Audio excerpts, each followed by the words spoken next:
नहमदुहु व नस्तईनुहु व नस्तगफिरुह व नऊज़ु बिल्लाहि मिन शुरूरि अनफुसिना व मिन सय्यिआति अमालिना मन यहदिहिल्लाहु फला मुदिल्ल लहु व मन युद्लिल फला हादिय लहु व अशहदु अल्ला इलाहा इल्लल्लाहु वहदहु ला शरीका लहु व अशहदु अन्ना मुहम्मदन अब्दुहु व रसूलुहु अम्मा बअद फ़अऊज़ु बिल्लाहि मिनश शैतानिर रजीम बिस्मिल्लाहिर रहमानिर रहीम या अय्युहल्लज़ीना आमनुत्तक़ुल्लाहा हक़्क़ तुक़ातिह व ला तमूतुन्ना इल्ला व अंतुम मुस्लिमून या अय्युहन्नासु इत्तक़ू रब्बकुमुल्लज़ी ख़लक़कुम मिन नफ़्सिन वाहिदा व ख़लक़ मिनहा ज़ौजहा व बस्स मिनहुमा रिजालन कसीरन व निसाअ वत्तक़ुल्लाहा अल्लज़ी तसाअलूना बिही वल अर्हाम इन्नल्लाहा काना अलैकुम रक़ीबा या अय्युहल्लज़ीना आमनुत्तक़ुल्लाह व क़ूलू क़ौलन सदीदा युस्लिह लकुम अअमालकुम व यग़फ़िर लकुम ज़ुनूबकुम व मन युतिइल्लाहा व रसूलहु फ़क़द फ़ाज़ फ़ौज़न अज़ीमा फ़इन्न ख़ैरल हदीस किताबुल्लाह व ख़ैरल हदी हदी मुहम्मदिन सल्लल्लाहु अलैहि वसल्लम व शर्रल उमूरि मुहदसातुहा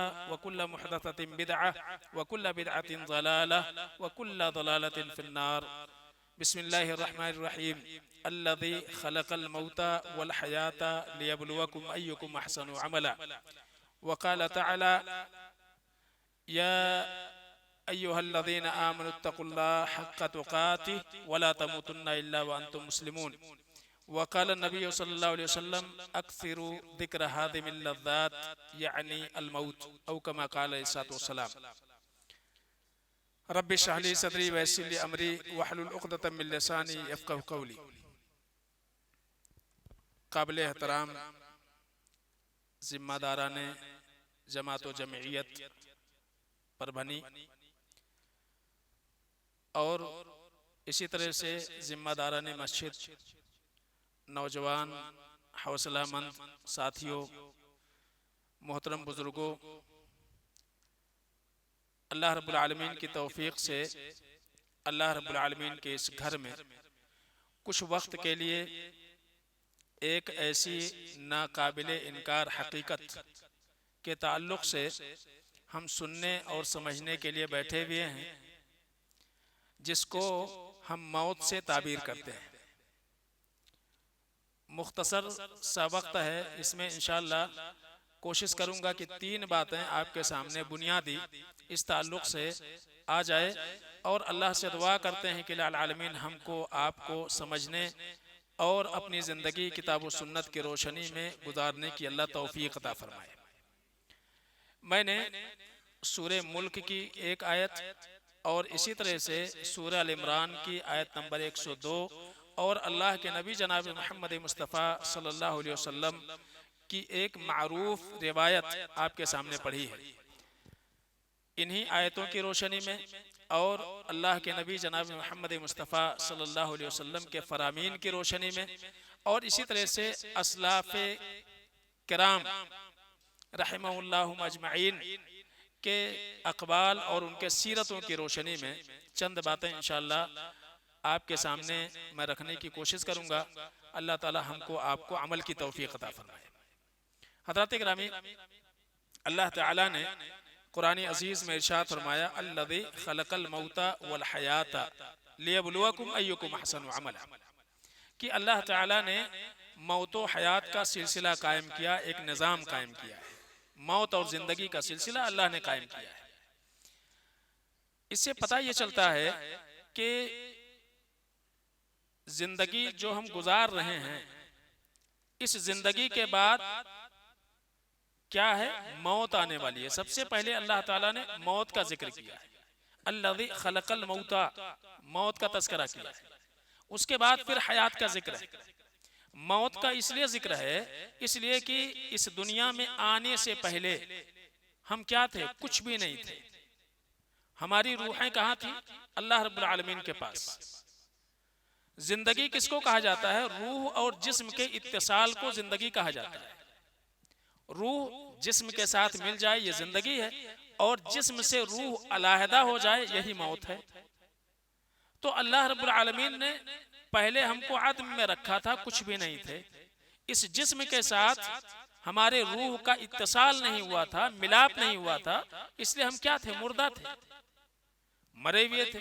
फिर अल्लाह रब्बुल आलमीन ने रूह को हमारे जिस्म में डाल दिया, फिर हमको जिंदगी मिल गई। और फिर इस जिंदगी के बाद एक अबदी मौत है।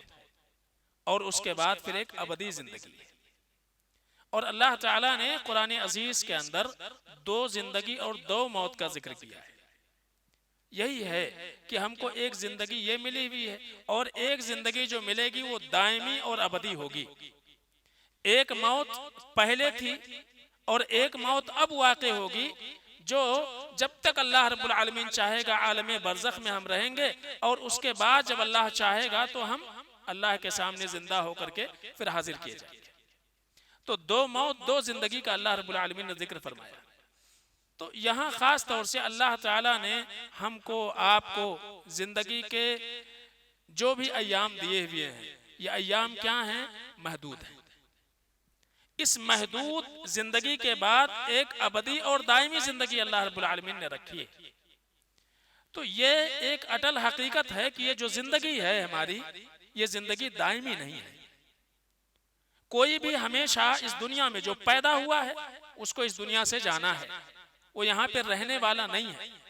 ये वो नाकाबिले इनकार हकीकत है कि दुनिया में कोई अल्लाह का भी मुनकिर हो, लेकिन इस बात का इनकार कोई नहीं कर सकता है कि मौत उसके ऊपर नहीं आएगी। तो इस जिंदगी को जो अल्लाह रब्बुल आलमीन ने हमें दिया है, ये किस लिए दिया हुआ है? ताकि इसके बाद जो एक दायमी जिंदगी मिलने वाली है, उस दायमी जिंदगी के लिए हम अपने आप को तैयार करें। इसीलिए अल्लाह ने फरमाया लियबलुवकुम, तुम्हारे आजमाइश के लिए है, इम्तिहान के लिए अल्लाह रब्बुल आलमीन ने जिंदगी दी है। इसके बाद मौत। तो मौत जो है ये एक काबिले नाकाबिले इनकार हकीकत है। इससे किसी को इनकार नहीं है। कोई ये नहीं कहता है कि हमको मौत नहीं आएगी, कोई ये नहीं कहता है। और अल्लाह ताला ने मुख्तलिफ मुकाम पे कुरान अजीज के अंदर इस हकीकत को बयान किया है। कुल्लु नफ्सिन ज़ाइक़तुल मौत, हर नफ्स को मौत का मजा चखना है। ये अल्लाह ताला ने कुरान अजीज के अंदर 3 मुकाम पर यही जुमला कुल्लु नफ्सिन ज़ाइक़तुल मौत, सूरह अल इमरान की आयत नंबर 185, और इसी तरह से सूरह अंबिया में अल्लाह रब्बुल आलमीन ने वही बात फरमाई, और इसी तरह से सूरह अनकबूत में भी अल्लाह रब्बुल आलमीन ने वही बात फरमाई। तो 3 मुकाम पर कुरान अजीज के अंदर कुल्लु नफ्सिन ज़ाइक़तुल मौत, हर नफ्स को मौत का मजा चखना है। यानी किसी को भी मौत से छुटकारा नहीं है। अगर अल्लाह रब्बुल आलमीन ने किसी को बचाना मकसूद होता था तो जनाब मोहम्मद मुस्तफ़ा सल्लल्लाहु अलैहि वसल्लम की ज़ात ऐसी थी, आपकी शख्सियत ऐसी थी कि अल्लाह रब्बुल आलमीन उन्हें अबदी ज़िंदगी दे सकता था। लेकिन अल्लाह रब्बुल आलमीन ने अपनी ज़ात के अलावा किसी को भी अल्लाह रब्बुल आलमीन ने अबदी ज़िंदगी नहीं दी हुई है। यानी मौत आना ये लाजमी है।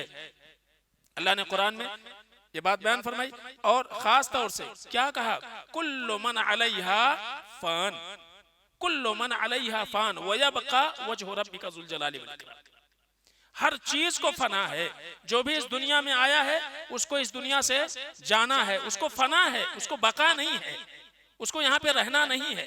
तो ये मौत के ताल्लुक से एक हकीकत है जो हमको मान लेना चाहिए कि मौत आनी है और हर शख्स को आनी है, हर जानदार को मौत आनी है।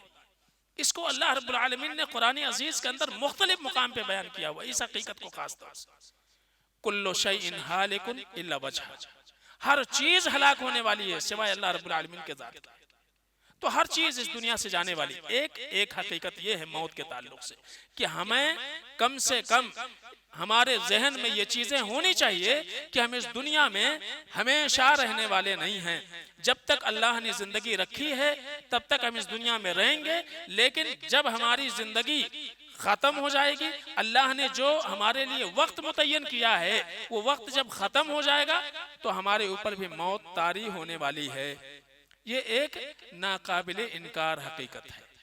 और इसी तरह से अल्लाह ताला ने यह भी फरमाया ऐनमा तकूनु युदरिकुमुल मौत वलौ कुंतुम फी बुरूजिन मुशय्यदा, तुम कहीं भी चले जाओ, दुनिया के किसी भी कोने में चले जाओ, अपने आप को महफूज करने के खातिर कोई भी जतन कर लो, तुम्हें मौत से कोई चीज बचा नहीं सकती है।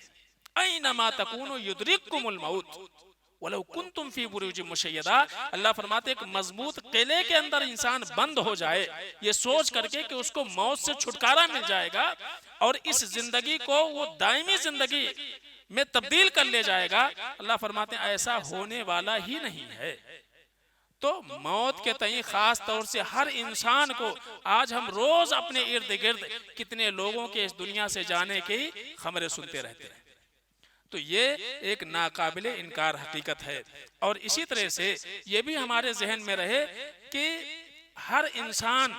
हर इंसान के जिंदगी का और मौत का एक वक्त मुतय्यन है, एक वक्त मुतय्यन है।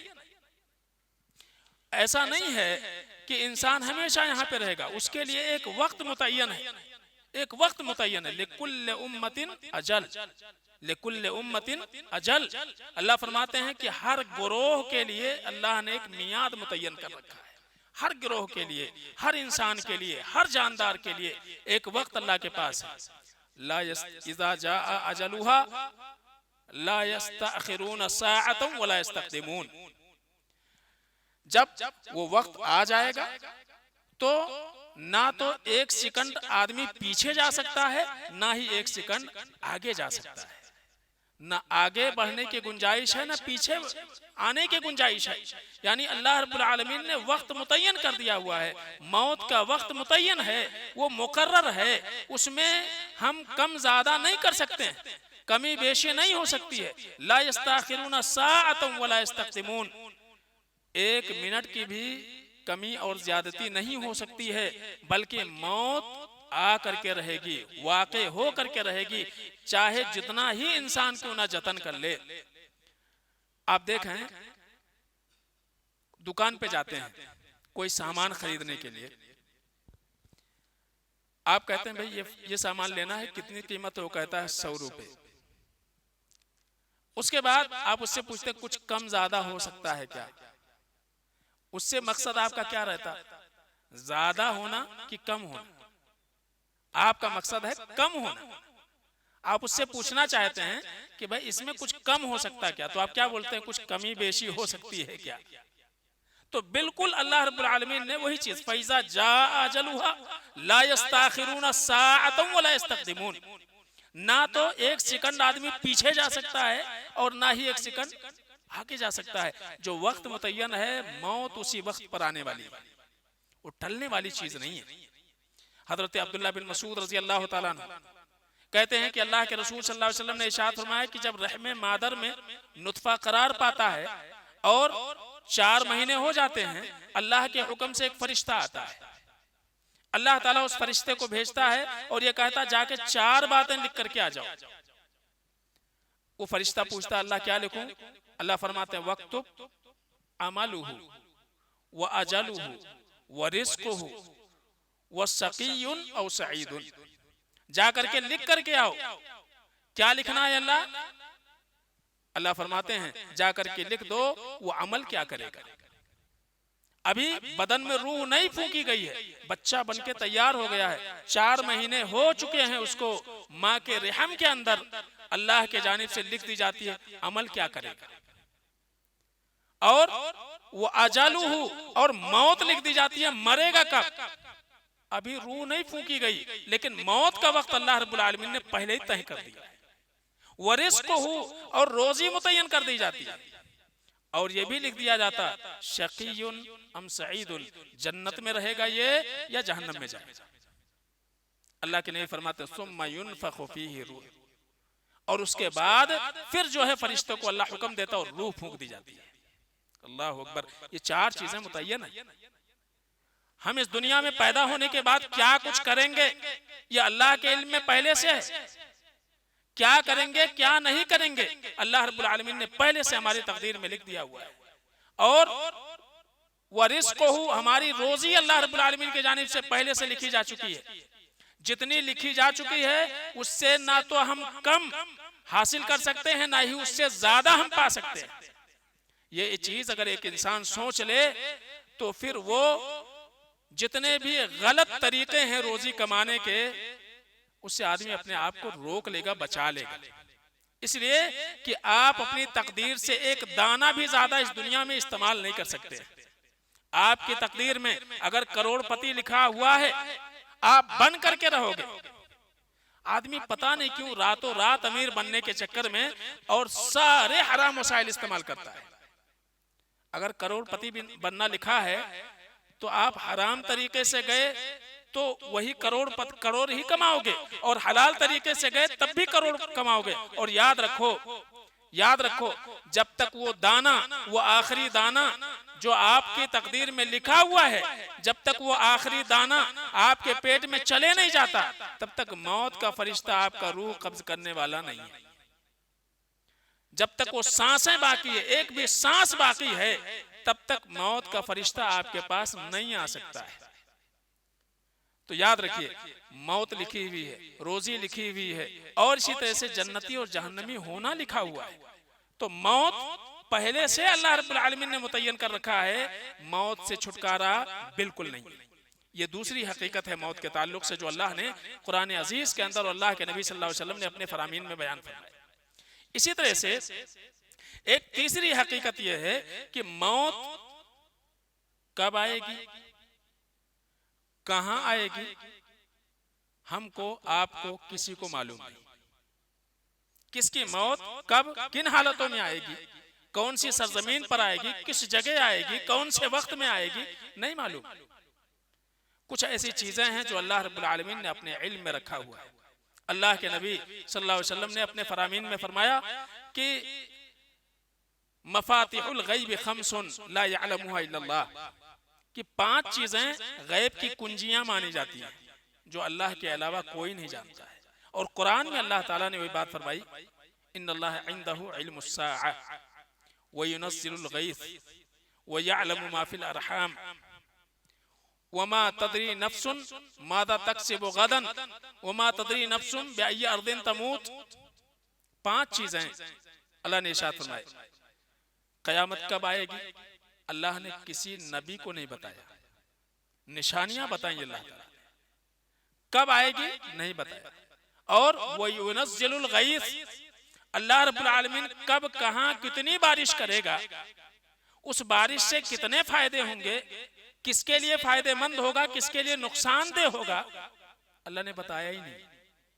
आज बहुत सारे लोग एक गलत फहमी के शिकार हैं, कहते हैं कि आज महकमे मौसमियात जो है वो बता देते कि फला दिन बारिश होगी।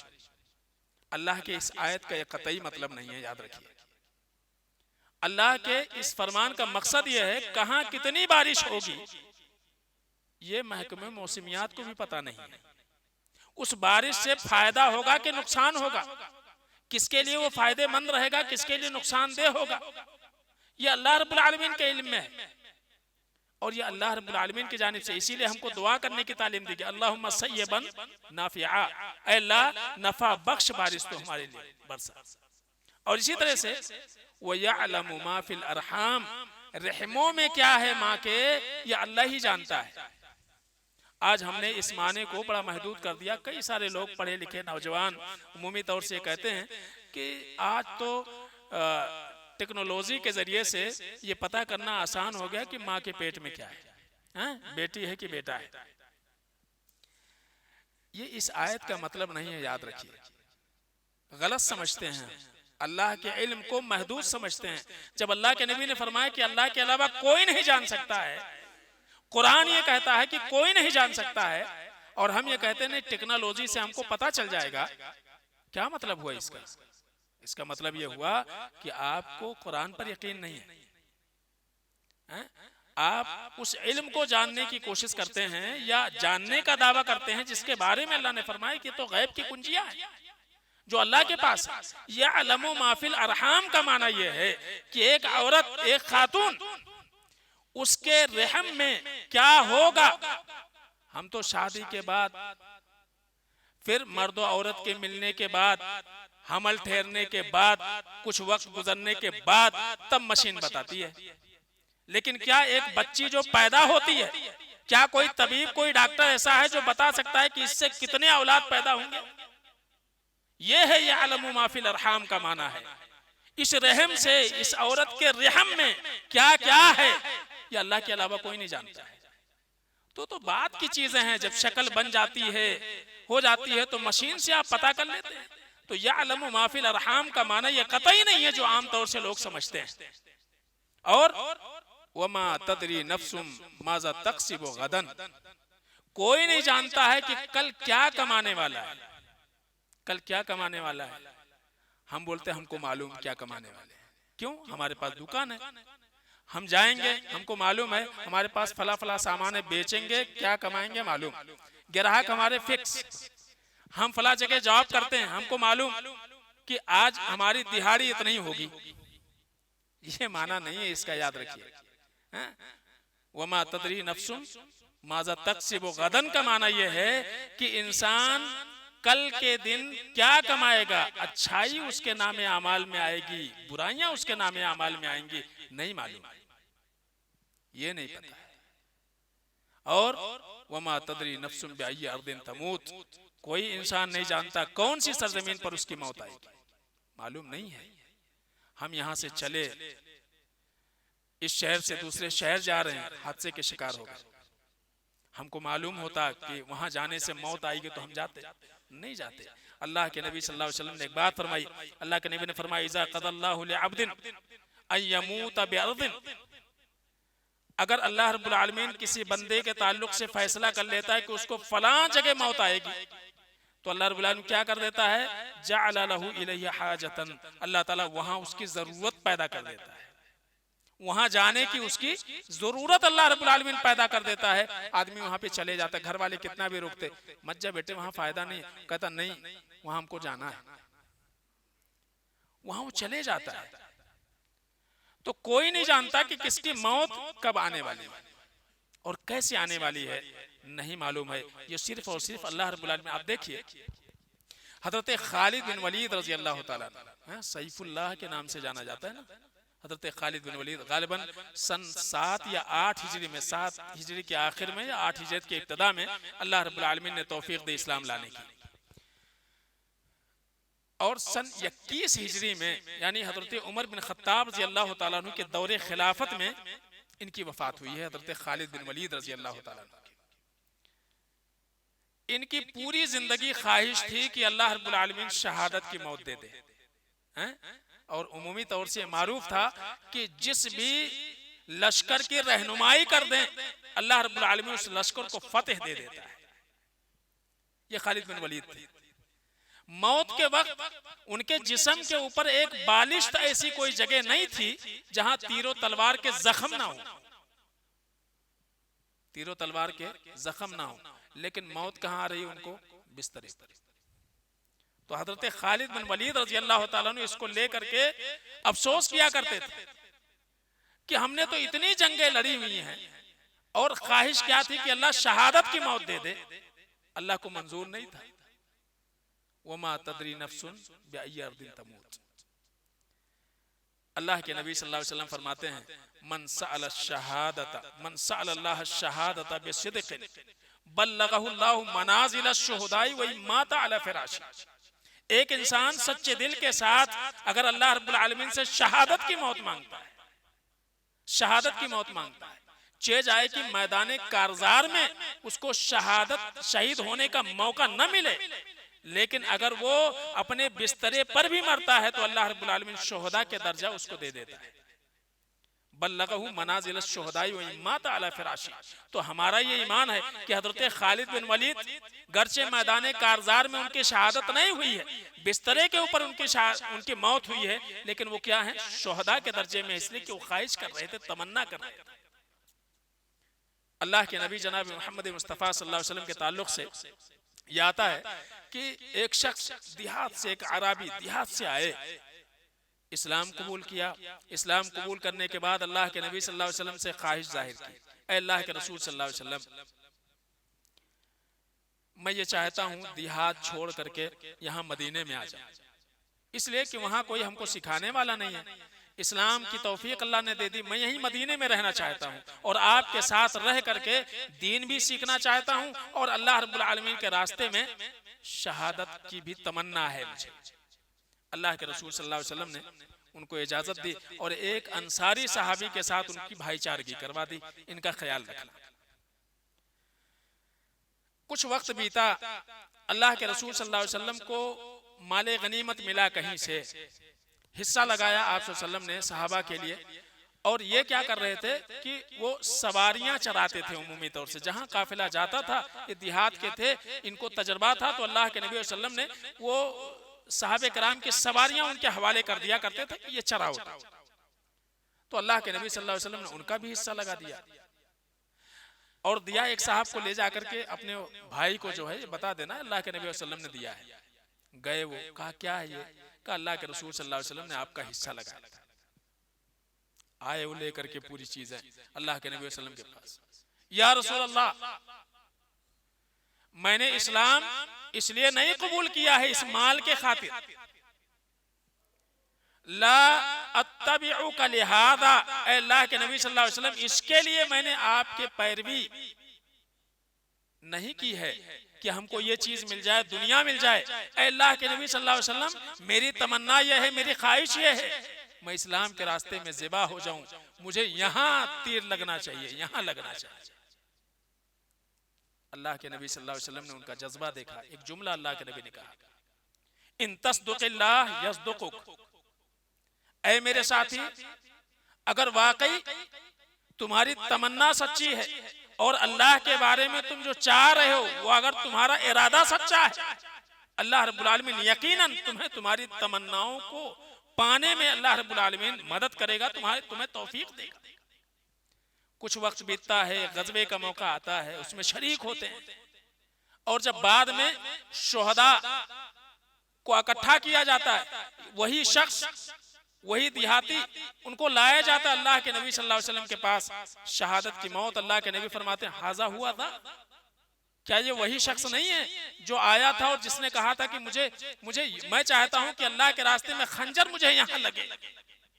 जरा देखे वही मुकाम जहां उसने उंगली रखी थी वही मिली। अल्लाह के नबी सल्लल्लाहु अलैहि वसल्लम ने गमजदा हो गए, रंजीदा हुए। अल्लाह के नबी वसल्लम आंखें अश्कबार हो गई और अल्लाह के नबी सल्लल्लाहु अलैहि वसल्लम ने अपने कुर्ता जो है उनके कफन के लिए जो अल्लाह के नबी वसल्लम ने दिया, आपके कुर्ते में जो है उनको कफन दिया गया। और जब जनाजे के लिए अल्लाह के रसूल सल्लल्लाहु अलैहि वसल्लम खड़े हुए, सबसे अलहदा अल्लाह के नबी वसल्लम ने दुआ फरमाई, अल्लाहुम्मा हाज़ा अब्दुक मुहाजिरन फी सबीलिक, ऐ अल्लाह ये तेरा बंदा है, वो बंदा है मुहाजिरन फी सबीलिक, ऐ अल्लाह तेरे रास्ते में उसने देहात छोड़ करके या मदीना आकर के बसेरा किया था, हिजरत की थी महज खास तेरे लिए, तुझको राजी करने के लिए। फकुतिला शहीदन, ऐ अल्लाह ये बंदा शहादत की मौत मारा गया, वो अना शहीदुन अला ज़ालिक, ऐ अल्लाह इसकी शहादत पर और इसके ईमान पर इलाही आलमीन मैं गवाही देता हूं। इतना बड़ा मुकाम, इतना बड़ा दर्जा कि अल्लाह के नबी सल्लल्लाहु अलैहि वसल्लम शहादत दे रहे हैं, अना शहीदुन अला ज़ालिक। तो बताना ये मकसूद है, उमा तदरी नफ्सुन बिअय्यि अर्दिन तमूत। हजरत खालिद बिन वलीद इतने सारे जंगों में शरीक हो रहे हैं, अपने बिस्तरे के ऊपर तबई मौत मर रहे हैं, और एक तरफ ये शख्स है कि अल्लाह रब्बुल आलमीन शहादत की मौत दे रहा है। तो याद रखिए, मौत कब आएगी, किस तरफ से आएगी, किस मुकाम पर आएगी, ये हमको नहीं मालूम। तो ये तीसरी हकीकत है। और इसी तरह से एक चीज ये भी याद रखें कि मौत जो है या मलकल मौत, इनसे कभी चूक नहीं हो सकती है। याद रखिए, कभी चूकते नहीं है। ये चूकने का माना क्या है? अल्लाह फरमाते हैं, इज़ा जा अहदुहुमुल मौत इज़ा जा अहदुकुमुल मौत तवफ़्फ़तहु रुसुलुना वहुम ला युफ़र्रितून, कि जब किसी के मौत का वक्त आ जाता है तो हमारे जान निकालने वाले फरिश्ते वहां पहुंच जाते हैं, रूह कब्ज कर लेते हैं। वहुम ला युफ़र्रितून, वो कभी कोताही नहीं करते, उनसे कभी चूक नहीं हुआ करती है, उनसे कभी चूक नहीं हो सकती है। आप देखिए, रात का वक्त है, आप अपने घर में हैं, दोस्तों अहबाब के साथ हैं, दावत चल रही है, आपके घर में दावत चल रही है, अचानक आपके दरवाजे पर खटका होता है। एक साहब आते हैं, घर में दाखिल होते हैं, कहते हैं कि भाई एक आदमी दरवाजे पर खड़ा हुआ है, उसके हाथ में हथियार है और वो कह रहा है आपका नाम लेकर के कि मैं उनको जान से मार दूंगा। आप सोचिए कि आप खौफजदा हो जाएंगे, डर जाएंगे, बल्कि अगर एसी भी चल रही है तो आप पसीने में शराबोर हो जाएंगे और आप उससे कहेंगे सच्ची बोल रहा, कोई मारने आया हुआ है, आप ये नहीं सोचेंगे हमारी गलती क्या है, लेकिन आप ये सुन लिए कि आपको कोई जान से मारने वाला है, तो क्या आलम हमारा होता है, कितना हम डर जाते हैं, हम दरवाजा नहीं खोलेंगे। जबकि यहाँ बचने की उम्मीद है, मुमकिन है कि मारने वाला जो मारने आया हो उसको कोई पहले ही मार दे। यह भी मुमकिन है कि मारने वाला आए उसका निशाना चूक जाए। यह भी हो सकता है कि वो मारने वाला मारे तो, लेकिन आप हॉस्पिटल में जाएं, डॉक्टरों की टीम अल्लाह के तौफीक से आपको बचा ले, तो इतने सारे ऑप्शन होते हैं दुनिया के अंदर। लेकिन जब मौत का वक्त आ जाता है, अल्लाह फरमाते हैं ला युफर्रितून, फरिश्तों से ऐसी गलती नहीं हो सकती है कि वो लेने आए थे जैद को लेके चले गए बकर को, ऐसा कभी नहीं हुआ। आए थे अब्दुल्ला को लेने, लेके चले गए गलती से अब्दुर्रहमान को, ऐसा नहीं होता। अल्लाह फरमाते हैं ला युफर्रितून, उनसे कभी चूक नहीं होती है, वो कभी चूकते नहीं हैं। तो ये मौत के ताल्लुक से नाकाबिले इनकार हकीकत है कि हमको कितना डरना चाहिए। उस दुश्मन से हमको डर है, उससे हमको खौफ है, लेकिन मौत जिसका आना यकीनी है वो कभी भी आ सकती है। उसका वक्त अल्लाह रब्बुल आलमीन ने हमको बताया नहीं। खाली बूढ़े मरते हैं, खाली बीमार लोग ही मरते हैं, क्या ऐसा नहीं होता? एक तंदुरुस्त इंसान अभी आपसे गुफ्तगू करके गया, अभी आपके पास से उठ के गया, अभी चंद कदम गया, हार्ट अटैक आ गया। कितने ऐसे वाकयात आज हम आए दिन सुनते रहते हैं। तो ये मौत के ताल्लुक से नाकाबिले इनकार हकीकत है कि मौत जब आ जाएगा वक्त, तो उसमें चूक नहीं हो सकता है, कोताही नहीं हो सकती है। याद रखिए, कोई चूक नहीं है। इसी तरह से मौत के ताल्लुक से एक चीज और कि मौत बेबसी का मजहर है। याद रखिए, जब वक्त आ जाता है, कल्ला इज़ा बलगत तराकिया वकील मन राक, जब जान निकालने के लिए फरिश्ते आ जाते हैं, कहां से जान निकलती है मालूम है? सबसे पहले पैरों से निकलती है, पैर की तरफ से। सबसे पहले पैर ही बेजान होता है, हाँ, वहां से निकलती है। अहले इल्म कहते हैं कि आंखों से जान निकाली जाती है, आंखों के रास्ते। और जब रूह डाली जाती है, रूह ऊपर से आती है, सर की तरफ से आती है, रूह सर की तरफ से आती है। अल्लाह के नबी फरमाते हैं जब रूह कब्ज कर ली जाती है, इंसान की आंखें खुली रहती हैं, इसलिए कि वो पीछा करती हैं फरिश्तों की, वो पीछा करती हैं, आंखें खुली रह जाती हैं। तो अल्लाह फरमाते कल्ला इज़ा बलगत तराकिया वकील मन राक, जब जान पैरों से निकल करके और आकर के गले में पहुंचेगी, गले तक पहुंचेगी, कीला मन राक, हमारे इर्द गिर्द हमारे वालिदैन खड़े हैं, हमारी बीवी खड़ी है, हमारे बच्चे खड़े हैं, डॉक्टर्स खड़े हैं, सब खड़े हैं। कोई है जो बचा सकता है? कोई नहीं बचा सकता है। इससे बड़ी बेबसी कोई नहीं हो सकती है इंसान की जिंदगी में, कोई बेबसी इससे बड़ी नहीं हो सकती है। सब खड़े हैं, दुनिया का बड़े से बड़ा डॉक्टर वहां पे मौजूद हो, घर के सारे लोग मौजूद हों, उस वक्त सारे लोगों के दिल में ख्वाहिश होती है कि पानी पैसा हम पानी की तरह से बहाने के लिए तैयार हैं, पैसा हम पानी की तरह से बहाने के लिए तैयार हैं, लेकिन हमारा अजीज हमसे जुदा ना हो, इसके लिए तमाम तरह हम कोशिशें करते हैं। अल्लाह फरमाते हैं वदन्ना अन्नहुल फिराक, मरने वाले को यकीन हो जाता है अब जुदाई का वक्त है। ये बेबसी का आलम होता है, कोई किसी को वहां पे रोक नहीं सकता। जितने भी हमारे चाहने वाले होते हैं, जिनके दरमियान हमारी जिंदगी गुजरती है, वो हमको बचा नहीं सकते हैं, कितने भी जतन क्यों ना कर लें। ये बेबसी का बहुत बड़ा मज़ार है।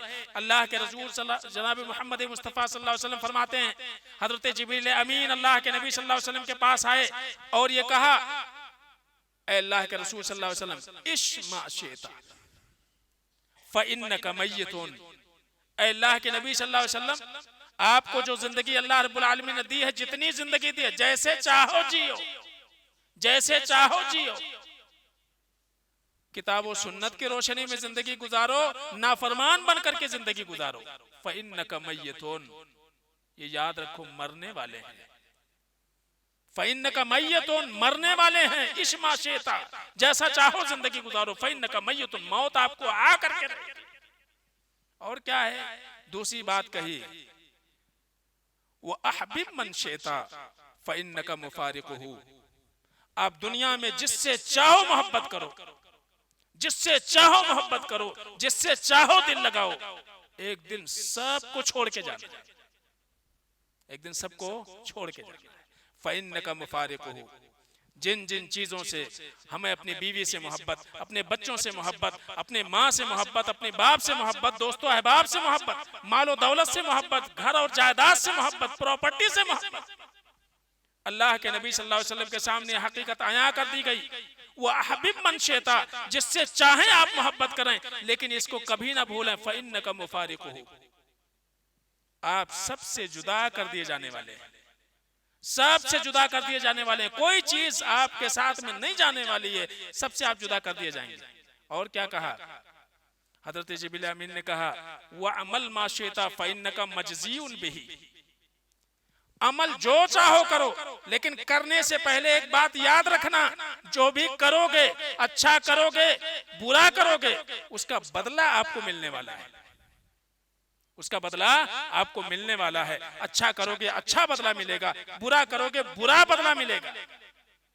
ये क्या है? तंबीह है अल्लाह के नबी सल्लल्लाहु अलैहि वसल्लम के ज़बानी आपकी उम्मत को कि ऐ नबी वो अमल माशिता, ऐ नबी जो चाहो आप करो इस दुनिया में, जैसे चाहो जैसे जिंदगी गुजारो, अच्छा बन करके जिंदगी गुजारो, बुरा बन करके जिंदगी गुजारो, लेकिन हमेशा एक बात याद रखना, फ़इन्नका मजज़ीउन बिह, आपको उसका बदला मिलने वाला है। इन्नमा तुवफ़्फ़ौना उजूरकुम यौमल क़ियामा, बदला मिलने वाला है। और एक बात और कही, वअलम अन्ना शरफ़ल मुमिनी क़ियामुहु बिल्लैल, ऐ नबी याद रखो, अगर वाकई आप ये चाहते हैं क़यामत के दिन अल्लाह के सामने आप इज्जत वाले बन जाएं, आप इज्जत वाले बन जाएं, क़ियामुहु बिल्लैल, तो फराइज के साथ साथ नवाफिल की पाबंदी अपनी जिंदगी में ला लो, रात में क़याम करो, सल्लु बिल्लैल वन्नासु नियाम, जब लोग सो रहे हों तहज्जुद गुजारी करो।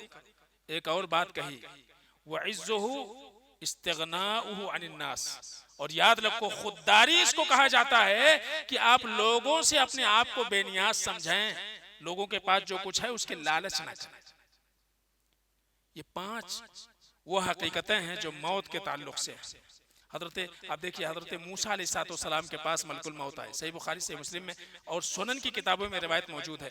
हजरत मूसा अलैहिस्सलाम के पास इंसानी शक्ल में मलकुल मौत आए, बैठे सलाम किया, कौन है भाई आप? मैं मलकुल मौत हूँ। काहे को आए हुए? आपकी जान निकालने को। हजरत मूसा अलैहिस्सलाम जलाली आदमी खींच के मारे मुक्का और आंखें फूट गई, मलकुल मौत की आंख फूट गई, वापस गए। अल्लाह किसके पास भेज दिया? अल्लाह ने फिर आंखें सही की, फिर वापस आए, कहा कि देखो अल्लाह ताला ने एक पैगाम दे करके भेजा है। कहा क्या पैगाम है? कहा आप मरना नहीं चाहते? कहा क्यों नहीं मरना चाहता हूं? कहा अगर आप जिंदा रहना चाहते हो तो अल्लाह ने कहा कि कोई भी बैल पकड़ो, आप बैल, और उसके पीठ के ऊपर हाथ रखो, आपके हाथ के नीचे जितने बाल आ जाएं, हर बाल के बदले 100 साल की जिंदगी, हर बाल के बदले 1 साल की जिंदगी अल्लाह रब्बुल आलमीन देगा। कहा अल्लाह उसके बाद? कहा फिर मौत। तो हजरत मूसा अलैहिस्सलाम ने कहा कि इतना लंबा जीने के बाद फिर आखिर में क्या मौत? तो अभी ले लो, अभी हम चलने के लिए तैयार हैं। तो बताना ये मकसूद है कि मौत एक नाकाबिले इनकार हकीकत है, और यही वजह है कि अल्लाह के रसूल जनाब मोहम्मद मुस्तफ़ा सल्लल्लाहु अलैहि वसल्लम ने क्या फरमाया? अक्सिरू ज़िक्र हाज़िमिल लज़्ज़ात, अक्सिरू ज़िक्र हाज़िमिल लज़्ज़ात, यानी अल मौत, ऐ लोगों लज्जतों को तोड़ देने वाली को याद किया करो कसरत के साथ, मौत को कसरत के साथ याद रखो, कसरत के साथ। पूरी जिंदगी अगर अल्लाह के नबी सल्लल्लाहु अलैहि वसल्लम की देखें, दुआओं पर निगाह डालें, तो हमेशा एक चीज नजर आएगी कि अल्लाह के नबी सल्लल्लाहु अलैहि वसल्लम हमेशा इस बात की तरगीब दे रहे हैं कि इंसान मौत को न भूले। अक्सरू जिक्र हाजिमिल लज़्ज़ात, तोड़ देने वाली, लज्जतों को खत्म कर देने वाली को याद करो, कसरत के साथ मौत को याद रखो। ये अल्लाह के नबी वसल्लम तालीम दे रहे हैं। आप देखिए, सोने से पहले अल्लाह के नबी क्या तालीम दे रहे हैं? सोने से पहले दुआ पढ़ो। क्या? अल्लाहुम्मा बेस्मे का अमूतु व अहया। क्या है ये? यहां भी अपने मौत को याद रखो। ऐ अल्लाह, तेरा नाम लेकर के मर रहा हूं, तेरा नाम लेके मर रहा हूं, अमूतु, मर रहा हूं अल्लाह तेरे नाम से। वो अहया, और ऐ अल्लाह अगर तूने जिंदगी रखी तो तेरे तौफीक से मैं फिर जिंदा हो जाऊंगा, उठूंगा। यहां भी मौत याद दिलाई जा रही है। जब एक इंसान सोता है, कुरान में बयान करदा हकायक के एतबार से, जब एक इंसान सोता है उसकी रूह उसके बदन से निकल जाती है। अल्लाह फरमाते हैं जिसका वक्त पूरा हो जाता है अल्लाह उसके रूह को रोक लेता है। पता चलता है कि सुबह खबर आती है हजरत सोए थे, उठे नहीं। और जिसकी जिंदगी बाकी होती है अल्लाह रूह बदन में फिर दोबारा वापस लौटा देता है और फिर वो उठ जाता है, बेदार हो जाता है। फिर हम दुआ करते हैं अल्हम्दुलिल्लाहिल्लज़ी अहयाना, अल्हम्दुलिल्लाहिल्लज़ी अहयाना बअदमा अमातना। ऐ अल्लाह तेरा बहुत बहुत शुक्र है, करम है, तारीफ है। ऐ अल्लाह मरने के बाद दोबारा तूने जिंदगी दे दी। एक आरजी मौत अल्लाह ने दी। अब ऐ अल्लाह तेरा बहुत शुक्र है कि एक आरजी जिंदगी भी अल्लाह तूने दी। और आगे एक बात का इकरार है, वइलैहिन नुशूर, और ऐ अल्लाह जो दायमी जिंदगी है वो तो तेरी जानिब ही है और तेरे तरफ ही उठ के आना है।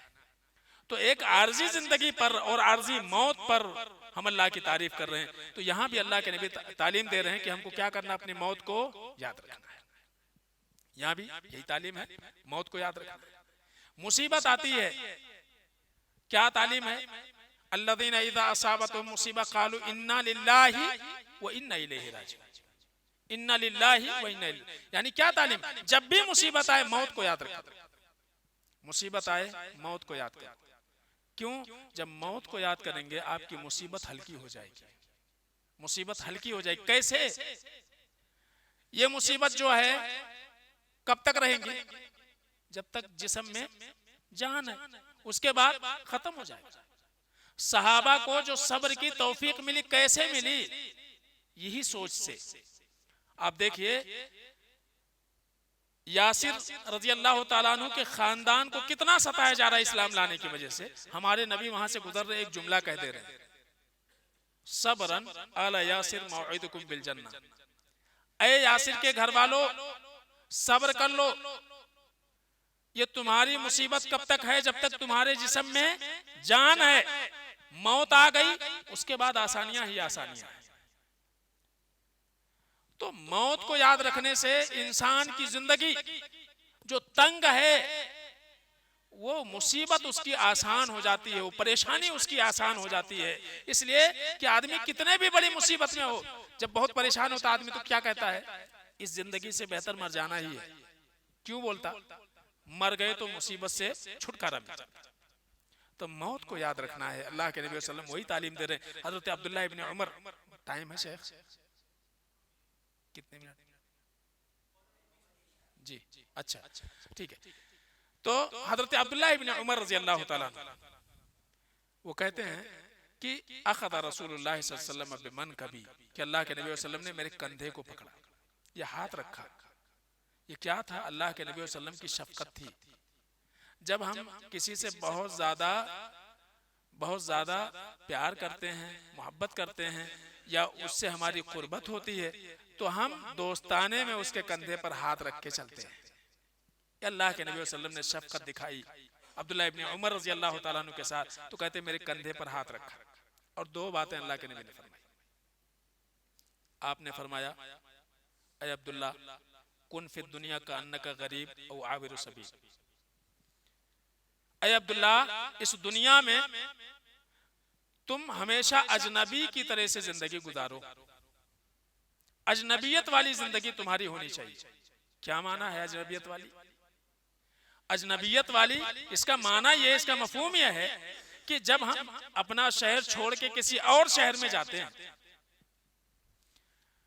तो हमारे जो रहने का ठिकाना होता है वो भी आर्जी होता है, हम हमारे खाने का कोई ठिकाना नहीं होता, जहां मिल जाए वहीं खा लिए।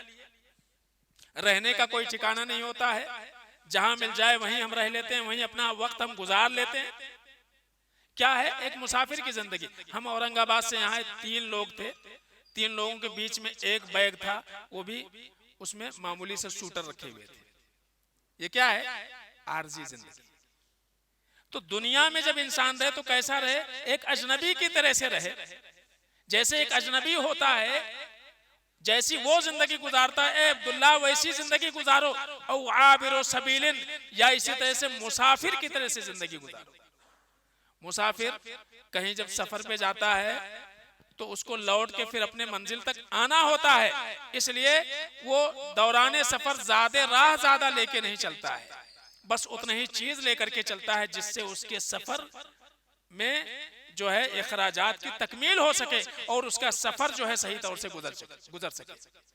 तो ये तालीम है कि सही तौर से जो है उसका सफर गुजर सके। तो क्या अल्लाह के नबी ने फरमाया, औ आबिरु सबील, एक मुसाफिर की तरह से जिंदगी गुजारो। तो दुनिया की हकीकत अल्लाह के नबी सल्लल्लाहु अलैहि वसल्लम ने बयान फरमा दी। आगे देखिए, ये नसीहत अल्लाह के नबी वसल्लम के जानिब से। अब सहाबी रसूल हैं, ये उम्मत को क्या पैगाम दे रहे हैं? नबी ने 2 बातें कही, अब ये पैगाम दे रहे हैं आने वाली नस्लों को, हमको और आपको, और आने वाली नस्लों को अब्दुल्लाह इब्न उमर पैगाम दे रहे हैं। क्या कह रहे हैं? नबी ने हमारे कंधे पर हाथ रख करके ये बात कही थी, तो उससे हमने क्या समझा वो तुम्हें समझा रहा हूं। तो हजरत अब्दुल्लाह इब्न उमर रज़ी अल्लाह तआला अन्हु ने क्या समझा? आपने कहा, इदा अमसैता फला तंतज़िर सबाह, ऐ लोगो, जब अल्लाह सुबह कर दे, सही सालिम तुम्हें तुम्हारे बिस्तरे पर उठा दे, बदन में कोई तकलीफ नहीं है, कोई मुसीबत नहीं है, फला तंतज़िर मसा, तो तुम शाम का वेट मत करो, जो भी करना है अब भी कर लो, आज ही कर लो, इसी वक्त कर लो, नेकी के काम कल पर मत टालो, अभी कर लो। इज़ा अमसैता फला तंतज़िर मसा, जब तुमने सुबह कर ली तो शाम का इंतजार मत करो, और वइज़ा अमसैता फला तंतज़िर सबाह, और जब तुमने शाम कर लिया तो सुबह का इंतजार मत करो, आज का काम कल पर मत टालो। और क्या 2 पैगाम और दिया, खुद सेहतिक ले मरज़िक, अल्लाह ने तंदुरुस्ती दी है तो बीमारी आने से पहले इस सेहत और तंदुरुस्ती को उसकी कद्र कर लो, उसमें जो कुछ करना है कर लो। अल्लाह ने आज ताकत दी है, आज कुछ देर बैठ सकते, कुछ सुन सकते, कुछ इल्म हासिल कर सकते हैं, ज्यादा से ज्यादा नवाफिल पढ़ सकते हैं, कुरान की तिलावत कर सकते हैं। लेकिन एक बार बुढ़ापा आ गया, बीमारी पकड़ ली, शुगर हो गया, बीपी हो गया, ज्यादा देर आप बैठ नहीं सकते हैं, आपकी कुव्वते समात कमजोर हो जाएगी, आपकी पीठ में दर्द होना शुरू हो जाएगा, घुटने जवाब देना शुरू कर देंगे, बहुत ज्यादा देर आप खड़े नहीं हो सकते हैं, ज्यादा देर आप बैठ नहीं सकते हैं, हाफिजा आपका कमजोर हो जाएगा, आंखों की बीनाई कमजोर हो जाएगी।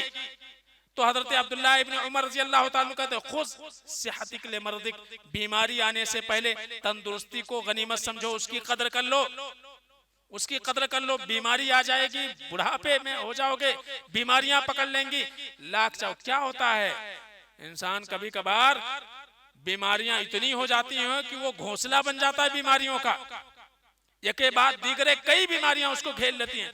अब उसके अंदर करने का कुछ जज्बा है लेकिन करने की ताकत ही नहीं है, और जब करने की ताकत थी तब करने का जज्बा नहीं था। अब आज करने का जज्बा है तो कुछ करने की ताकत नहीं। तो अब्दुल्लाह इब्न उमर रज़ी अल्लाह तआला कहते हैं, खुद सेहतिक ले मर्दिक, हमारे नबी ने हमारे कंधे पर हाथ रख करके जो समझाया था उसका मफहूम यही था कि अपने तंदुरुस्ती की कदर कर लो। और आगे फरमाया, वहयातिक लिमौतिक, वहयातिक लिमौतिक, अल्लाह ने जिंदगी दी है, इस जिंदगी की कदर कर लो, मौत आने से पहले, मौत आने से पहले जिंदगी की कदर कर लो। ये अब्दुल्लाह इब्न उमर रज़ी अल्लाह तआला अन्हु समझा रहे हैं। अल्लाह के नबी यही तालीम दे रहे, अक्सरू जिक्र हाजिमिल लज्जात, ऐ लोगों लज्जतें खत्म कर देंगी, लज्जतें सारी खत्म हो जाएंगी, मौत आ जाएगी, तो उससे पहले जो कुछ करना है कर लो। ये तालीम हजरत अब्दुल्लाह इब्न उमर रज़ी अल्लाह ताला अन्हु ने जो नबी से सीखा वो हम तक पहुंचाया। अल्लाह के नबी सल्लल्लाहु अलैहि वसल्लम ने एक मौके पर कहा था कि निअमताने मग़बूनुन फीहिमा कसीरुम मिनन नास अस्सिहतु वल फराग, दो चीजें ऐसी हैं कि जिनके बारे में अक्सर लोग धोखे के अंदर हैं। मग़बून मग़बून मग़बून गबन किसको कहा जाता है? इसको आप ऐसे समझो कि मसलन आपका कोई साथी है, उसने आपको गिफ्ट किया एक मोबाइल गिफ्ट किया, और आपको उसकी कीमत का अंदाजा नहीं है। मोबाइल किस कीमत की है अंदाजा नहीं। आपने क्या किया? एक ऐसा इंसान जो जानता था कि वो कितने कीमत की है, वो आपके पास आया, भाई मोबाइल बेचोगे? कहा कि हाँ। कितने में? 10,000 में 2 ले लूंगा। मैंने सोचा फ्री की आई भी, अपना कहाँ लगा हुआ है, कुछ गिफ्ट में तो आया हुआ, दे दिया 10 में। बाद में गिफ्ट देने वाले से मुलाकात हो, वो पूछे भैया मोबाइल क्या किया? बेच दिए। कितने में? 10,000। अरे बेवकूफ, 50,000 की तो मोबाइल थी वो। तो क्या हो गया? कीमत नहीं मालूम, कम से कम 20, 30 में, 40 में दे दिया होता। 50 की चीज कितने में देके आया? 10 में देके आया। तो हमको भी अल्लाह ताला ने जो सेहत दी है, जो जिंदगी दी है, इसकी कीमत हमको पता नहीं है। यही जिंदगी लेकर के सहाबा रजी अल्लाह अन्हुम व रज़ू अन्हु बन गए, और यही जिंदगी लेकर के हम क्या कर रहे हैं और क्या बनना चाहते हैं अपनी जिंदगी में? अल्लाह की कितनी कुर्बत हमको हासिल हो गई। वही जिंदगी हमको भी मिली हुई है, 60 साल 70 साल की जिंदगी। वही जिंदगी सहाबा, वही जिंदगी हमारे असलाफ को मिली थी। उनकी जिंदगी में क्या बरकतें थी, आज हमारी जिंदगी में कितनी बेबरकती है। तो हम क्या है? मग़बून हैं। हम क्या हैं? हम धोखे में पड़े हुए हैं, इसकी कीमत ही पता नहीं है। जैसे 50 वाली चीज 10 में हम दे दिए, बिल्कुल यही हाल हमारा है। इसी तरह से आप देखिए, एक मौके पर अल्लाह के नबी सल्लल्लाहु अलैहि वसल्लम से एक सवाल हुआ था, मन अकियसुन्नास व हज़मुन्नास या रसूल अल्लाह। अल्लाह के नबी सल्लल्लाहु अलैहि वसल्लम, सबसे ज्यादा अक्लमंद और सबसे ज्यादा मुहतात इंसान किसको कहते हैं? सबसे ज्यादा अक्लमंद और मुहतात इंसान जो कदम फूंक फूंक के रखे, किसको कहा जाता है? आज हम बहुत सारे कहते हैं इंसान फला बहुत होशियार है। क्यों? कारोबार में कितना तरक्की कर गया, फला कितना होशियार है, बिजनेस में कितना आगे बढ़ गया, फला कितना होशियार है, क्या क्या डिग्री ले ली उसने। अल्लाह के नबी सल्लल्लाहु अलैहि वसल्लम कहते हैं, पूछा गया कौन है अकिया शकलमंद कौन, मुहतात कौन, सबसे ज्यादा फूक फूक के कदम कौन रखता है, उसके औसाफ क्या हैं? अल्लाह के नबी ने 2 बातें बयान फरमाई, अक्तरुहुम ज़िक्रन लिल मौती व इस्तिअदादन लिमा बअद, कि सबसे ज्यादा होशियार और मुहतात इंसान उसको कहा जाता है जो अपनी मौत को सबसे ज्यादा याद करे और मौत के बाद आने वाली जिंदगी के लिए तैयारी करे। 2 बातें अल्लाह के नबी सल्लल्लाहु अलैहि वसल्लम ने फरमाई। वो सबसे ज्यादा मुहतात इंसान है, वो सबसे ज्यादा अक्लमंद इंसान है। तो चुगली करने वाला कभी अक्लमंद नहीं कहला सकता है, हरामखोरी करने वाला कभी अक्लमंद नहीं हो सकता अल्लाह के नबी वसल्लम की जिंदगी में ज़बानी। और इसी तरह से रिश्वत खाने वाला, सूद खाने वाला, गुनाहों में मुब्तला इंसान वो अक्लमंद नहीं हो सकता है। अक्लमंद वो है जिसको अपनी मौत याद हो और मरने के बाद आने वाली जिंदगी के लिए वो तैयारी कर रहा हो। वो इंसान अल्लाह उसके रसूल की निगाह में सबसे ज्यादा अक्लमंद है। तो मौत को याद रखना है, उसको कभी भूलना नहीं। तीसरी और आखिरी बात जो आपके सामने रखनी है वो ये है, जैसे कि अभी शेख ने कहा था कि मौत के आने के बाद या इस जिंदगी के बाद हमको करना क्या चाहिए, हम क्या करें कि हम अपने मरने के लिए तैयार हों, मौत के लिए तैयार हों।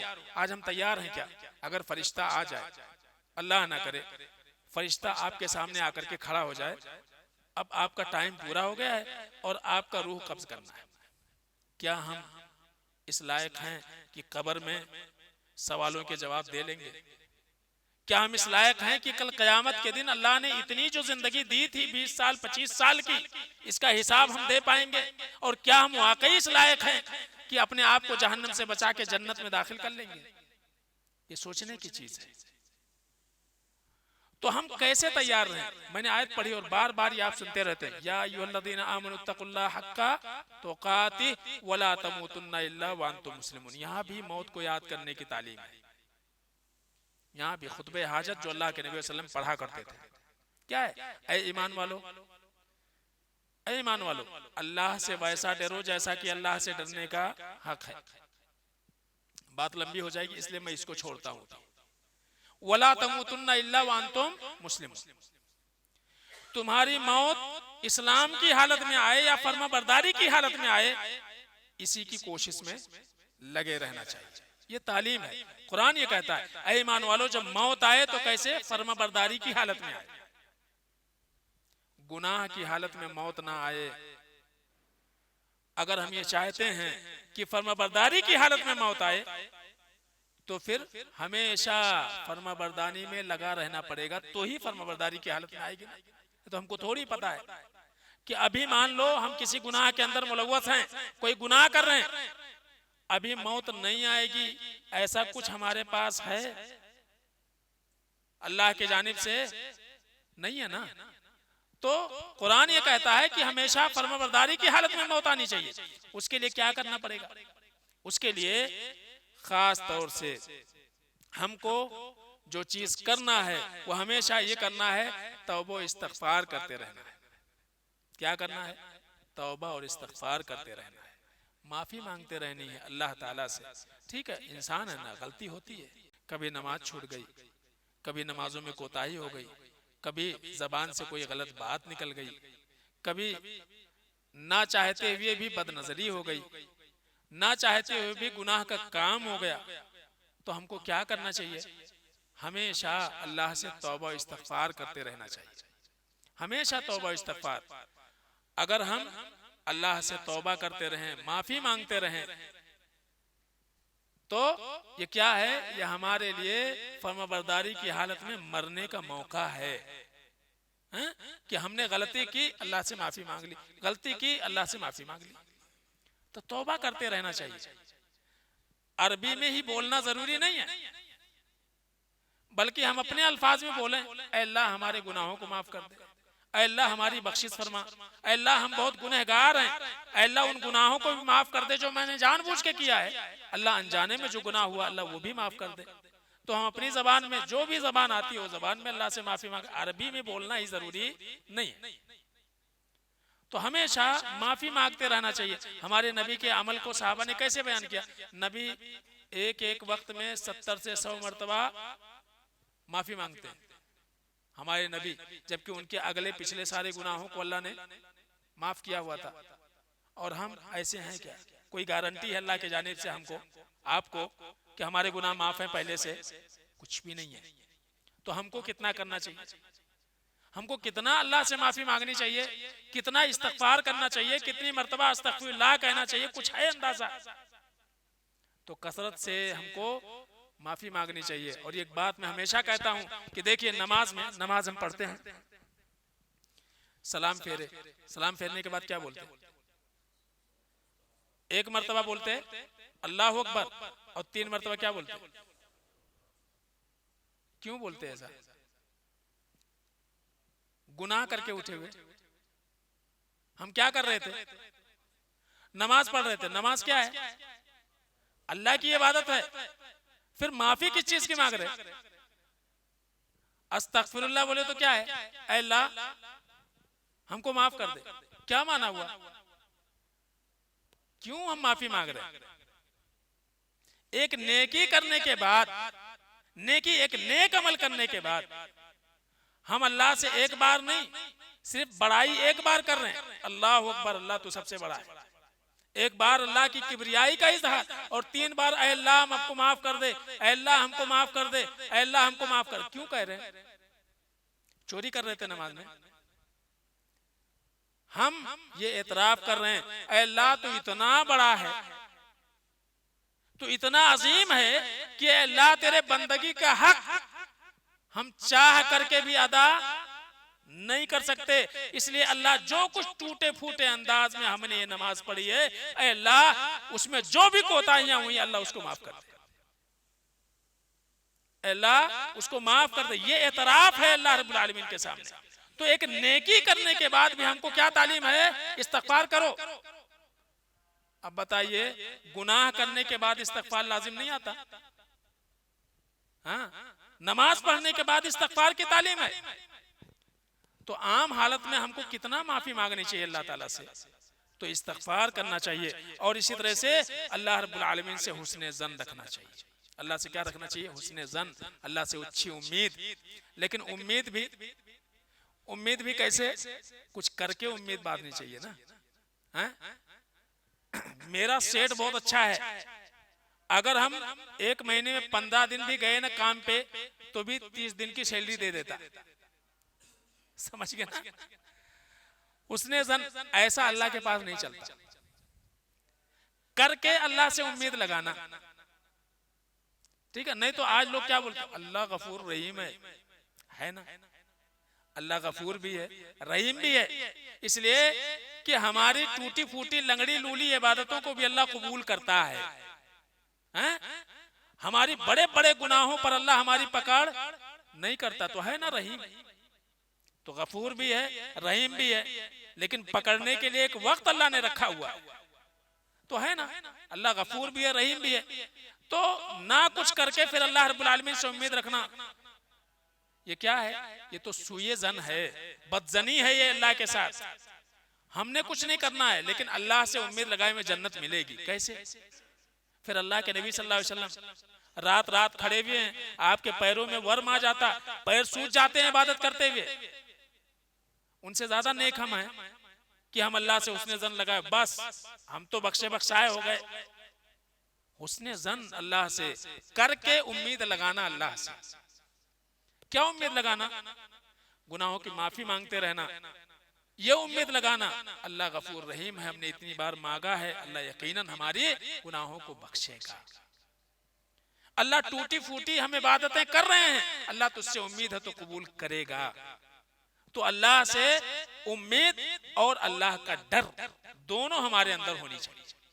अल्लाह के रसूल जनाब मोहम्मद मुस्तफ़ा सल्लल्लाहु अलैहि वसल्लम एक सहाबी की अयादत को जाते हैं, बीमार पड़े हुए थे। आपने पूछा कैफा तजिदुक, अभी बीमार हो ना, कैसा महसूस कर रहे हो? उन्होंने कहा अल्लाह के रसूल, अर्जुल्लाह, अल्लाह से बख्शिश की उम्मीद, व अखाफु अला जुनूबी, लेकिन गुनाहों को सोचता हूं तो डर भी लगता है।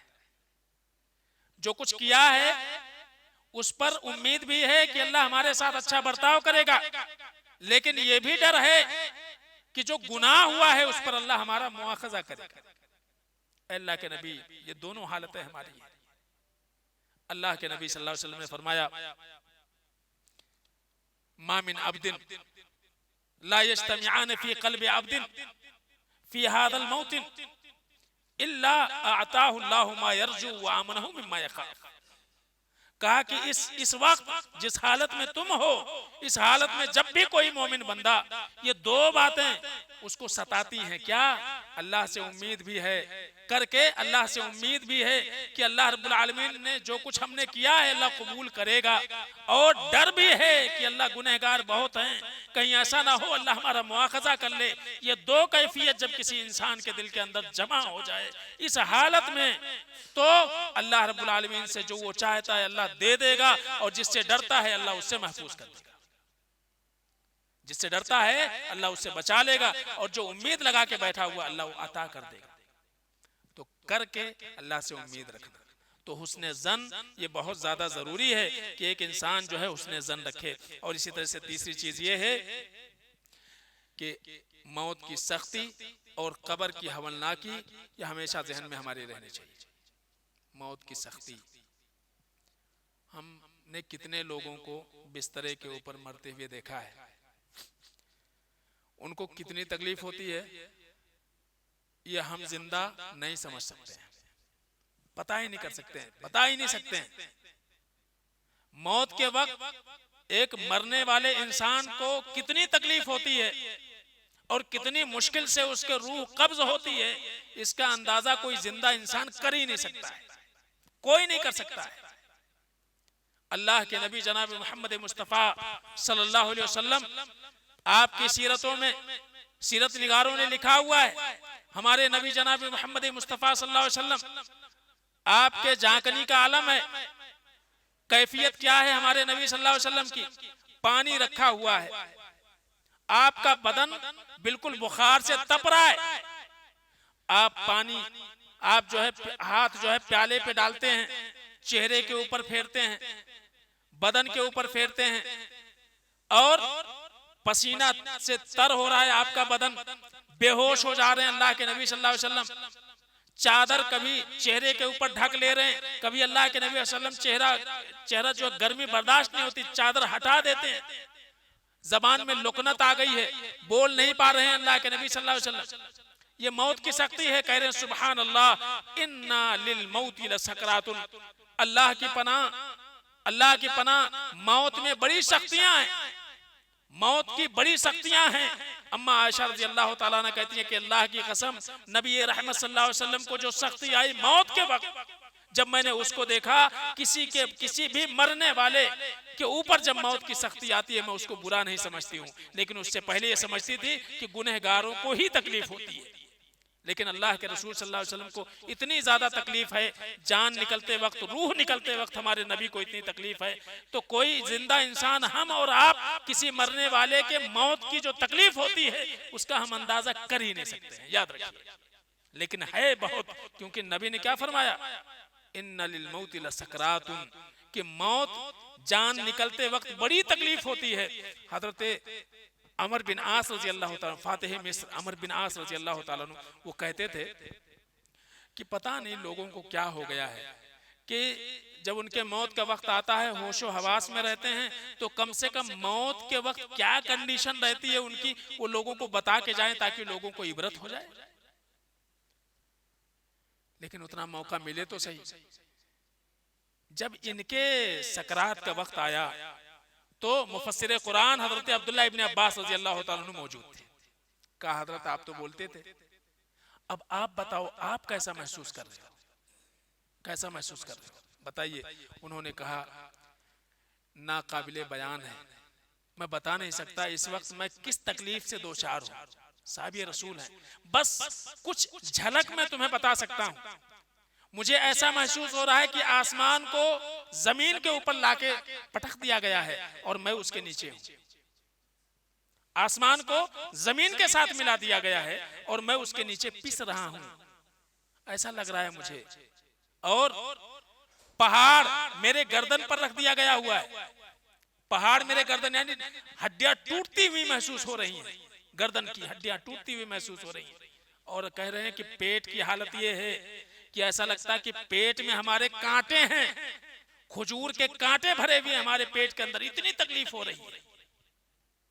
और कहा मुझे ऐसा लगता है कि मेरी सांस सुई के बिल्कुल सुराख से निकल रही है, सांस ही नहीं ले पा रहा हूं, बड़ी दिक्कत हो रही है। तो ये एक छोटी सी झलक मौत के वक्त साहबी रसूल ने बयान फरमाई।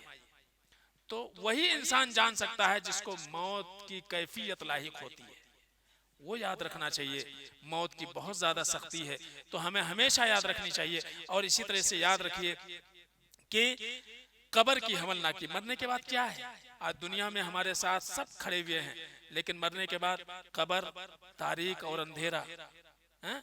आज दुनिया में खास तौर से आप सोचिए कि नरमो गुदाज बिस्तर पे हमारी नींद आती है, लाइट चली जाए इत्तेफाक से हम डर जाते हैं, हमको खौफ लाहिक हो जाता है, डरने लगते हैं। अगर किसी ने बता दिया यहाँ एक सांप है, तो जब तक यकीन ना हो जाए आप घर में नहीं दाखिल होंगे, घर में नहीं दाखिल होंगे। अब बताइए कब्र में क्या है, हमारे वहां सांप भी होंगे, बिच्छू भी होंगे, कीड़े मकोड़े भी होंगे, वहां हमको जाना है। अल्लाह के नबी सल्लल्लाहु अलैहि वसल्लम ने कहा था, या इख्वानी लिमिस्ल हादा फाइद्दू, ऐ लोगों इस मौके के लिए अपने आप को तैयार करो, इस मौके के लिए, इस कब्र के लिए अपने आप को तैयार करो। क्या होगा, सवालो जवाब होगा, डरावने फरिश्ते होंगे, सवालो जवाब करेंगे, सजा देने वाले फरिश्ते मुतय्यन होंगे। तो हमको कम से कम ये चीजें याद रखनी चाहिए कि मरने के बाद हमारे साथ कब्र में क्या क्या हो सकता है, अपने आप को उसके लिए तैयार कर रखना। और इसी तरह से जो है एक और बात खास तौर से जहन में रखिए, अमाले सालिहा पर पाबंदी करनी चाहिए, अमाले सालिहा पर पाबंदी। अगर हम ये चाहते हैं कि हमारी मौत हुस्ने खात्मा हो और कब्र में हमारे साथ आसानियां हो, मौत के बाद वाली ज़िंदगी हमारे लिए आसान हो, तो हमको क्या करना चाहिए? अमाले सालिहा की पाबंदी करनी चाहिए। बहुत इख्तिसार के साथ मैं बातें फिर ख़त्म करूँगा कि हमें क्या करना है, अमाले सालिहा की पाबंदी करनी है। क्या माना इसका हुआ? माना ये हुआ कि आप देखिए, एक मरतबा अल्लाह के नबी सल्लल्लाहु अलैहि वसल्लम के पास एक साहब आए और उन्होंने कहा, अल्लाह के रसूल सल्लम अल्लिमनी व औजिज़, अल्लाह के नबी सल्लम बहुत लंबी चौड़ी बात हमको याद नहीं रहेगी, तो मैं ये चाहता हूँ कि बहुत मुख्तसर में कोई बहुत अहम बात आप हमको बता दीजिए। अल्लाह के रसूल सल्लल्लाहु अलैहि वसल्लम ने उनको जो बातें सिखाई वो बहुत समझने की चीज़ है। 3 बातें हैं, उसको याद रखिए। आपने फरमाया, इदा कुंत फी सलातिक फसल्ली सलाता मुद्दिन, जब भी नमाज के लिए खड़े हो, जब भी नमाज के लिए खड़े हो तो उस नमाज को अपनी जिंदगी की आखिरी नमाज समझ लो। यहां भी क्या है? मौत को याद करो। जब भी नमाज के लिए खड़े हो उस नमाज को अपनी जिंदगी की आखिरी नमाज समझो। ऐशा की नमाज के लिए खड़े हुए ये सोच लो कि हमारे आखिरी ऐशा है, आखिरी ऐशा है। कोई भी इबादत, सदका कर रहे हो, समझ लो कि आखिरी मर्तबा देना है, पता नहीं देने का मौका मिले कि ना मिले। फिर अल्लाह के नबी वसल्लम ने दूसरी बात फरमाई, वला तकल्लम बे कलामिन तअतदिरु मिनहु, कभी भी अपनी जबान से कोई ऐसी बात ना निकालो कि बाद में सॉरी बोलना पड़े। है ना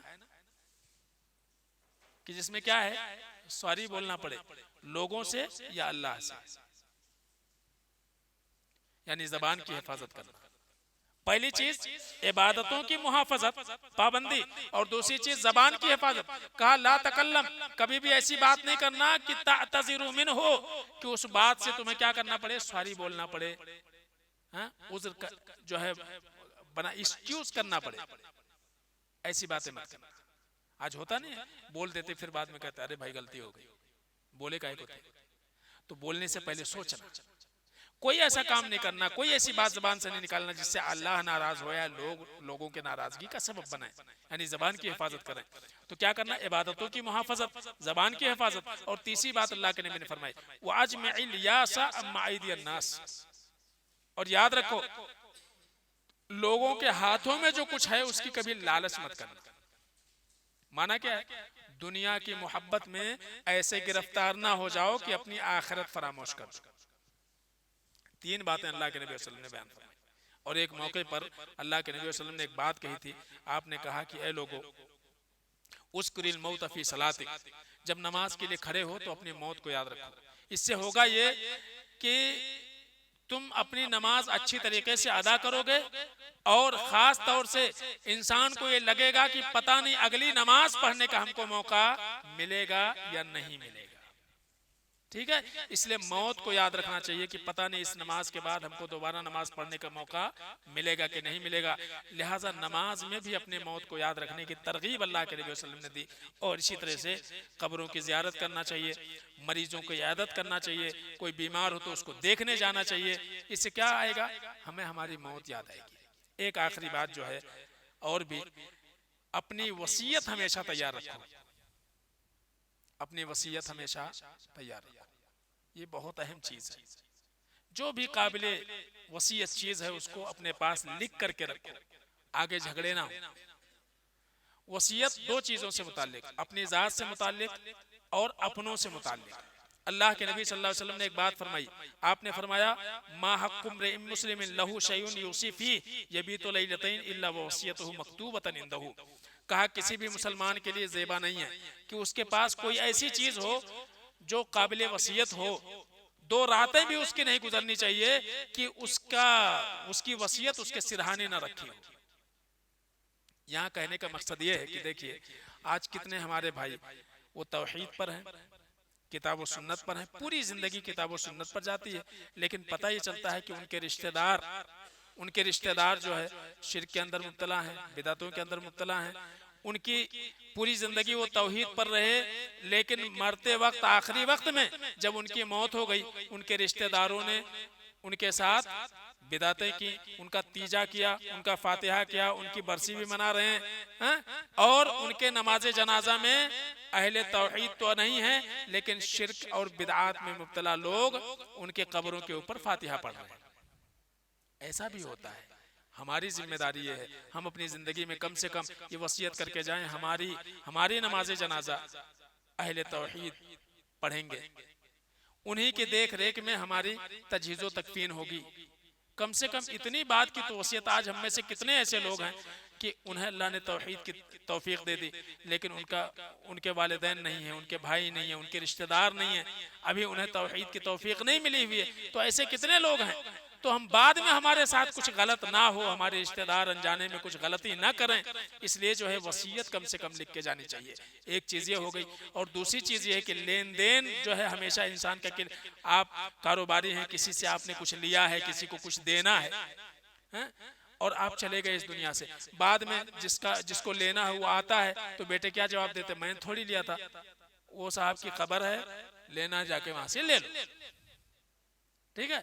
हमारे नबी सल्लम के ने क्या तालीम दी हुई, अगर किसी के ऊपर कर्जा रहता था तो आप जनाजे की नमाज भी नहीं पढ़ते थे। कोई मकरूज मरा, जब तक उसके कर्ज का बोझ कोई उठाने को तैयार नहीं होता, अल्लाह के नबी सल्लम उसके नमाज जनाजा नहीं पढ़ाते थे। और हमारा मामला क्या है, लेके मर जाओ, मर जाएंगे, हो जाएगा। किसी ने कहा, अगर किसी ने मांगा तो हमारे वरसा यही जवाब देते हैं, भाई मैंने नहीं लिया था, कहीं लिखा हुआ तो है नहीं, कुछ प्रूफ है तो बताओ। तो लेन देन हमेशा लिख के रखना चाहिए, किससे लेना है, किसको देना है, इसलिए कि बहुत ज्यादा अहम है। अल्लाह के नबी सल्लल्लाहु अलैहि वसल्लम ने एक बात कही थी, नफ्सुल मोमिन मुअल्लक़तुन बिदैनी, एक मोमिन की रूह, उसकी जिंदगी का फैसला उसके कर्ज के साथ लटका हुआ रहता है, कर्ज के साथ मुअल्लक़ है। तो खास तौर से इसमें बहुत ज्यादा एहतियात की जरूरत है, बहुत ज्यादा एहतियात की जरूरत है। तो वसीयत हमारी लिखी होनी चाहिए, किसको कितना लेना है, किसको क्या देना है, ये सारी चीजें उमूमी तौर से हम लिखें, उसको रखें, जिंदगी में अपने घर वालों के सामने वाजे भी कर दें कि फला को इतना देना। हम सोचते हैं जिंदगी बहुत तवील है, बाद में बता देंगे, फिर बाद में हमारे ही औलाद लड़ते रहती है आपस में, हमारे खानदान के लोग आपस में लड़ते रहते हैं। पता चला किसी का हक था, आपने दे दिया हुआ है लेकिन आपने बताया नहीं, वो बाद में आके फिर दोबारा मुतालिबा करता है, समझ ना। या किसी का हक था वाकई आपके ऊपर और आपने दिया नहीं है, आपकी औलाद बोलती है हमको नहीं मालूम, अब्बा ने बोले ही नहीं, बताए नहीं। तो ऐसी कितनी चीजें हैं। तो हमारी वसीयतें खास तौर से हमारे पास लिखी होनी चाहिए। और इसी तरह से अल्लाह के नबी वसल्लम ने एक बात फरमाई कि एक इंसान जब मौत को याद रखेगा, 3 फायदे होंगे, 3 फायदे। नंबर 1, तौबे की तौफीक मिलेगी उसको, तौबे की तौफीक। नंबर 2, क़नाअत की तौफीक मिलेगी, जितना है उसमें आदमी राजी और खुश रहने की कोशिश करेगा। क्यों? क्योंकि जानता है कि यहाँ हमेशा नहीं रहना है। और तीसरा फायदा यह होगा कि इबादत में उसको सुस्ती लाहिक नहीं होगी। जैसा अभी मैंने कहा कि मौत याद रहेगी तो क्या क्या समझ के नमाज पढ़ेंगे, हमारी जिंदगी की आखिरी नमाज है। और मौत को भूल जाएंगे तो 3 चीजें आज हम भूले भी हैं, हमको तौबे की तौफीक नहीं मिलती। नंबर 2, हमारी इबादतों में वो जान नहीं है जो होनी चाहिए। नंबर 3, हमारी जिंदगी में कनात नहीं है। कनात नहीं कैसी है, सोने का एक पहाड़ मिल जाए, दूसरे की तमन्ना है, दूसरा मिल जाए, तीसरे की तमन्ना है। ठीक है, 2 व्हीलर पे चल रहे, 4 व्हीलर देख देख के ललचा रहे, समझ ना। वो 4 व्हीलर आ गया, दूसरे के चक्कर में नया मॉडल आया वो होना, एक प्लाट हो गया, दूसरे प्लाट के चक्कर में, एक घर हो गया, दूसरे घर के चक्कर में है। आज हमारी हवस का ये आलम है। क्यों? हमने ये समझ रखा है हमको हमेशा ये रहना है। तो मौत को भुलाने का यही अंजाम होता कि इंसान क्या है, आखिरत के बजाय दुनिया की मोहब्बत उसके दिल के अंदर घर कर जाती है। इसीलिए तालीम यह है कि हम अपनी मौत को याद रखें। अक्तिरू जिक्र हाज़िमिन लज़्ज़ात, ऐ लोगों मौत को कसरत के साथ याद रखो। बहुत सारी बातें थी, बहुत तूल तवील ये मौजू है, लेकिन मैंने कोशिश किया कि 4-5 नुकात में कुछ बातें आपके सामने रखूं। अल्लाह से दुआ है कि लाल आलमीन हमको आपको इस जिंदगी की हकीकत को समझने और इसके बाद वाली जो ज़िंदगी है इलाही आलमीन उस ज़िंदगी की तैयारी करने की इलाही आलमीन हम सबको तौफीक अता फरमाए। हर किस्म की कोताहियाँ लग़्ज़िशें जो इस दुनिया में हम कर रहे हैं इलाही आलमीन हम सबको उसके तई तौबा इस्तिग़फ़ार के अल्लाह तौफीक अता फरमा। इलाही आलमीन तब तक इस दुनिया में रहें ईमान और तौहीद वाला बन करके रहने की इलाही आलमीन तौफीक अता फरमा। जो हमारा खात्मा हो ईमान और तौहीद पर हो। सुब्हान रब्बिका रब्बिल इज़्ज़ति अम्मा यसिफ़ून व सलामुन अलल मुरसलीन वल्हम्दुलिल्लाहि रब्बिल आलमीन।